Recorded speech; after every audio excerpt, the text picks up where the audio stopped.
coincided by the sighting of the crescent moon, many Muslims around the globe will be observing Ramadan, fasting from sunup to sundown. And here to tell us more, we have Imam Sikander Hashmi. Good morning to you. Good morning. Okay, first of all, tell us about the traditions of Ramadan. Yeah, so Ramadan is a very exciting time in the Muslim community. Main thing, of course, is fasting. Okay. The Quran tells us that fasting has been prescribed to us, as it was to nations before us. Okay. And it's just really interesting because today is also Ash Wednesday and the beginning of Lent. Yeah. And our Christian neighbors and friends will also be practicing fasting, albeit in a slightly different way. So fasting starts at dawn. Okay. And that means your last meal is at dawn, right? So today is 5:35 a.m. approximately. Yep. So we got up and had our breakfast, which is not too bad in the winter months, right? Yes. Because it's not too early.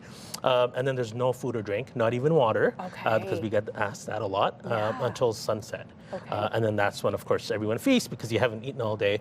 You would think that people would eat less in Ramadan, but I found myself thinking at breakfast time or in the morning that, oh goodness, I have to stay hungry all day, so you double up. Right. And then in the evening, you're like, oh, I was hungry all day, so then you double up again, right? So you end up having 4 meals, but that's not supposed to happen. Yes. You're the equivalent of 4 meals. But so there's that, and then there's the night prayers. So the mosques are pretty much packed to capacity every evening, and even for the regular prayers. So, for example, I'm in Canada, so the local mosque at least double the turnout for this morning's prayers. And so what does Ramadan signify? So it's really about self-control and patience, but ultimately I sort of liken it to a 30-day detox and recharge, right? Spiritual as well as physical to a certain extent.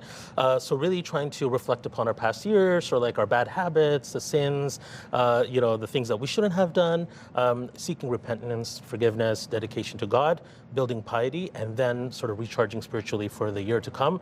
That fasting teaches us a lot of patience. Yes. Kindness is a major part of it. Charity, having good character, and not just fasting from food and drink, but also like from bad language and just the things like that are hurtful to people and we really shouldn't be doing. So a lot of patience, gratitude, and charity.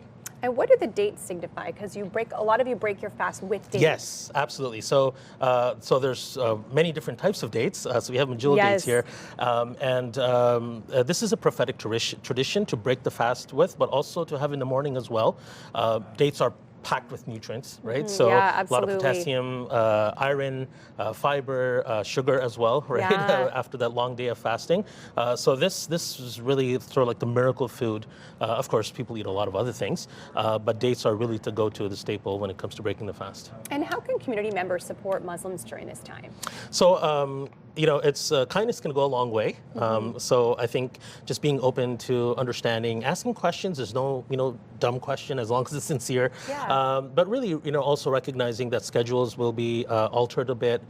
People won't be having food or drink during the day. So just being a little bit mindful. Team group lunches, things like that.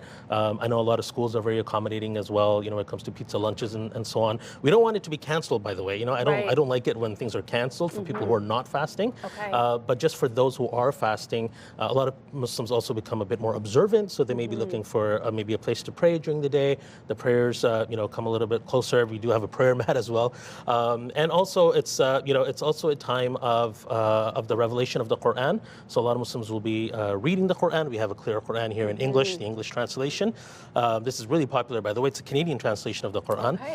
So a lot of folks will be reading this. So just having a sense of openness, asking how can we support you, just showing a little bit of flexibility and care can go a long way. Wonderful. Well, thank you so much for joining us today. Thank you. You're welcome.